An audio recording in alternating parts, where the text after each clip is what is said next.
महाराष्ट्र सरकार द्वारा मराठा आरक्षण की 8 में से 6 मांगे स्वीकार करने के बाद अब ओबीसी समाज ने इस फैसले का कड़ा विरोध शुरू कर दिया है। ओबीसी समाज का आरोप है कि सरकार का निर्णय अन्यायकारक है और इसका प्रभाव हक प्रभावित होगा। इसी विरोध को लेकर अकोला जिलाधिकारी पर ओबीसी समाज की ओर से भव्य मोर्चा निकाला गया। मोर्चे में बड़ी संख्या में ओबीसी समाज के बंधु शामिल हुए और हाथों में बैनर तख्तियां लेकर सरकार के खिलाफ जोरदार नारेबाजी की। आक्रोशित कार्यकर्ताओं ने सरकार द्वारा जारी किए गए जीआर सरकारी आदेश की प्रतियां जलाकर अपना रोष प्रकट किया। इस मौके पर उपस्थित नेताओं ने कहा कि ओबीसी समाज अपने हक से किसी भी कीमत पर समझौता नहीं करेगा। प्रदर्शनकारियों ने स्पष्ट चेतावनी दी है कि अगर सरकार ने तुरंत जीआर वापस नहीं लिया तो आंदोलन और उग्र रूप धारण करेगा। साथ ही उन्होंने मांग की है कि सरकार ओबीसी समाज का आरक्षण आबादी रखने हेतु लिखित आश्वासन दे। इस दौरान ओबीसी नेताओं ने मराठा आरक्षण के समर्थन के लिए किए गए निर्णय पर सवाल उठाते हुए कहा कि यदि सरकार वास्तव में समाज कल्याण के प्रति गंभीर है तो किसी भी वर्ग को आरक्षण देते समय दूसरे समाज के अधिकारों पर घात नहीं होना चाहिए। अकोला में हुए इस विशाल मोर्चे ने साफ कर दिया कि ओबीसी समाज अपने आरक्षण और अधिकारों की रक्षा के लिए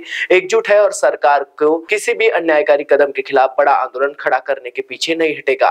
अब सबकी निगाहें महाराष्ट्र सरकार की आगे की रणनीति पर टिकी हुई है कि वह ओबीसी समाज की इस चेतावनी को कितने गंभीरता से लेते हैं। आमच्या मागण्या अशा आहेत की 1 तारखेला या राज्याच्या सरकारनं जो जीआर हैदराबादच्या गॅजेटच्या आधारावर ओबीसी म्हटल्यापेक्षा त्याने जो कुणबी मराठा देशमुख हे एकच आहेत असं त्यांनी म्हटलं, हे खरं नाही। माझं असं मत आहे की 375 जाती या ओबीसीत आहेत।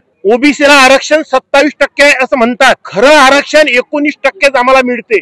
त्यात मला असं वाटते की जवळपास 70% जनता की त्यांचा आता या ठिकाणी उल्लेख करणं हे योग्य होणार नाही असं मला वाटते। म्हणून माझं असं मत आहे की हे आरक्षण रद्द झालं पाहिजे। त्यांनी जो जीआर काढला हा रद्द केला पाहिजे। ओबीसीच्या न्याय मागण्या ह्या आहेत, जोपर्यंत आम्हाला भेटणार नाही तोपर्यंत आम्ही आता संघर्ष करू। आम्ही कोणत्याही पंथाचे धर्माचे नाही, आम्ही ओबीसी आहोत। आम्ही सर्व सकल ओबीसी म्हणून या महाराष्ट्रभर आम्ही आंदोलन करू आणि या सरकारला सळो का पळो करून सोडू।